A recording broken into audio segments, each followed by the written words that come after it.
kulanti wacan wanaagsan dhageystayaal ku soo dhawaada wararkayaga waqtiyesan ee idaacadda Maandeer magacayguna waa Cabdulqaadir Honesty qodobada wararka ugu weyn madaxda Soomaaliya iyo Kenya oo kulan ku yeeshay dalka Itoobiya diyaarado lagu duqeeyay xarumaha al-shabaab ee gobolka Gedo gabar Soomaaliyeed oo afduubatay diyaarad oo imka dalbatay in dib loogu celiyo dalkeeda Soomaaliya iyo waalidiin muslim ah oo carruurtooda ka joojiyay dugsi ku yaala dalka Ingiriiska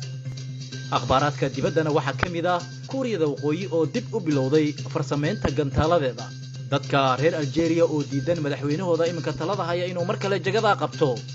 iyagoo dibadbaxaya ka dhigaya magaalooyinka dalkaasi Mareykanka iyo reer Yurub oo iyaguna ku taageeray dadka reer Algeria banaanbaxa ay ku diidan yihiin madaxweynahaasi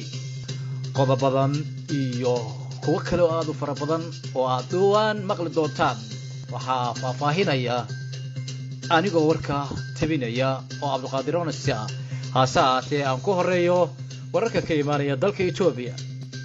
waxaa soo ilaaday kulan saddex geesood ah oo dhaxeeyay madaxda Soomaaliya Kenya iyo Itoobiya iyadoo kulankan uu ahaa mid lagu xalinayay xiisadda siyaasadeed ee u dhaxaysa labada wadan ee Kenya iyo Soomaaliya oo labada wadan dhawaantan soo gashay ee cirka isku sii shareertay argan oo uu fududeeyay ra'iisul wasaaraha Itoobiya ayaa labada madaxweyne Uhuru Kenyatta iyo Farmaajo waxa la sheegay in ay kaga wada hadlayeen ee ka dhaxaloosnaa labada wadan xafiiska ra'iisul wasaaraha Itoobiya ayaa qoraal kooban oo ka soo saaray arrinka waxaa lagu sheegay in madaxda Soomaaliya iyo Kenya ay ku heshiyeen inay ka wada shaqeeyaan xasiloonida gobolka isla markaana si degdeg ah ay u dhameeyaan arrintan labada wadan ka dhaxaloosan inkastoo aan la carabaabin xiisadda haddana qoraal kooban oo goor sii horeysay ka soo baxay madaxtooyada Soomaaliya ayaa madaxweynaha Soomaaliya Farmaajo iyo Uhuru Kenyatta lagu sheegay inay ku heshiyeen in dib loo soo celiyo lana xoojiyo xiriirka diblomaasiyadeed iyo iskaashiga labada dawladood warar dheeraad ayaa ka soo baxaya duqeyn diyaaradeed oo ka dhacday deegaano ka mid ah gobolka Gedo iyadoo la soo sheegayo in duqeymaha ay geysteen khasaare isugu jira dhimasho iyo dhaawac afar xarumood oo la sheegay in al-shabaab ay ku lahaayeen inta u dhaxaysa degmooyinka Celwa iyo deegaanka Busaar ayaa la sheegay in gantaalo la dhacay iyadoo warar soo baxayeen ay sheegayaan inuu jiro khasaare shabaabka lagu gaarsiiyay gabar Soomaaliya oo lagu magacaabo Aisha Cabdulle ayaa doonaysa in dib loogu celiyo dalka Soomaaliya kadib markii sanadii 2008 ay afduubatay diyaarad rakaab oo mareysay hawada New Zealand haweeneydan ayaa la sheegay inay xilliga isku dayday inay mindi ku afduubato diyaarad ka soo dhaqaaqday magaalada Birmingham kuna sii jeeday magaalada Christchurch ee dalkaasi Aisha Cabdulle ayaa dhabeysatay xukun 9 sano oo lagu xukumay ka oo u dhamaaday sanadii 2017 waxaana labadii sano ee ugu dambeysay lagu sii hayay xabsiga dalka New Zealand dhaqaatiirta dhinaca dhimirka ayaa ku taliyay in Aisha markii ay dhameysatay xabsigeeda lagu sii hayo meel gaar ah oo cilmi nafsi ahaan loogu daryeelayo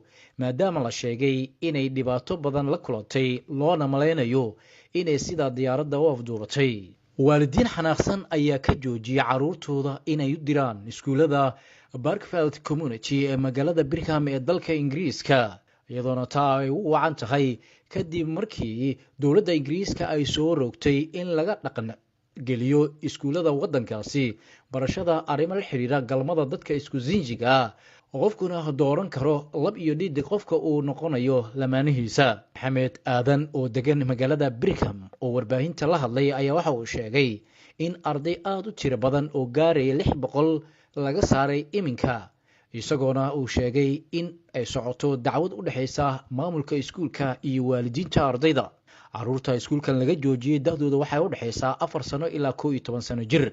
wali waxaa socda mudaaharado joogto oo ay sameynayaan waalidiinta ardayda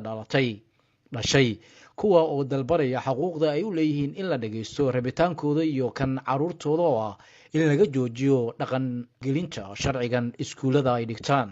sawirro cusub oo laga soo qaaday hawada sare ee Kuuriyada Waqooyi ayaa tilmaamaya in dalkaasi uu dib u dhisayo goobo uu tijaabooyinka u adeegsan jiray oo uu horey u sheegay in uu meesha ka saarayo sida ay sheegayaan dadka arrimahan gorfeeya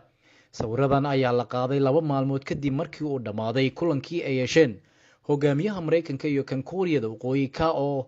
ku soo ilaaday is-afgarad la'aan kadib markii lagu heshiiyey in baabi'inta hubka nuclearka kuuriyada waqooyi ay hirgeliso xarunta tonjang ri ayaa la adeegsan jiray in lagu tijaabiyo satellayada iyo tijaabinta motoorada dadaalada lagu burburinayo xaruntaasi ayaa bilowday sanadkii hore balse waxay saageen markii hore socod laga samayn waayey wadahadaladii burburinta xarunta tijaabada ayaa loo arkayay tallaabo kalsooni ka dhex abuuri karaysa pyongyang iyo washington dhanka kalena maraykanka ayaa ka digay in kuuriyada waqooyi ay wajihi karto cunaqabateeno hor leh haddii aysan pyongyang qaadin tallaabooyinka hubka nuclearka lagu soo afjarayo dad badan oo reer algeria ayay ku adag tahay inay fahmaan sida madaxweynahooda oo 82 sano jir ah 6 sano ka horna uu ku dhacay xanuunka shalalka ka oo hadalka ku adag yahay aanan socon karin oo dalkaasi u sii maamuli karo dadka ayaa aad u sii yaabay markii uu ku dhawaaqay in markii shanaad uu isu soo taagayo xilka madaxweynenimada markii maalintii axadii ay musharaxiinta isku diiwaangelinayeen doorashada isaga waa uu iman kari waayey caafimaad daro awgeed kumanaan ruux ayaa taa ku kaliftay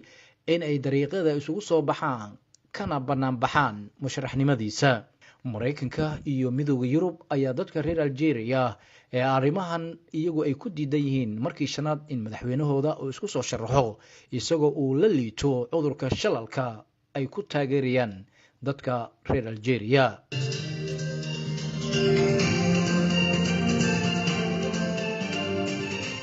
inta ayaan ku soo afmeerayaa akhbaaraadkii dunida tan iyo kulanti dambe dhageystayaal waa Cabdiqaadir Oransi oo idinkaga tagaya sida iyo nabadgelyo